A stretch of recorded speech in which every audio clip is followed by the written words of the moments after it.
बघा बाळांनो, आपल्याला स्पर्धा परीक्षेमध्ये 1 ते 100 मध्ये 1 हा अंक किती वेळा येतो, 2 हा अंक किती वेळा येतो असे प्रश्न विचारले जातात. तेव्हा आपल्याला हा तक्ता पाठ पाहिजे.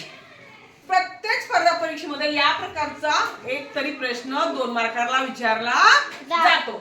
बघा आता 1 ते 100 मध्ये 0 हा अंक 11 वेळेस येतो. किती वेळेस येतो बाळांनो? 11 वेळेस येतो.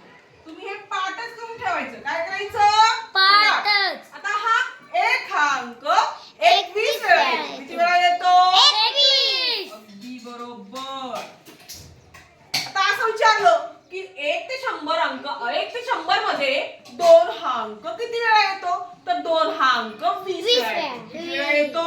20. आता बघा, या पुढील जे अंक आहे 9 पर्यंत 3 4 5 6 7 8 9 हे सर्व अंक 1 ते 100 मध्ये 20 वेळा येतात. आपण हा तक्ता काय करायचा आहे?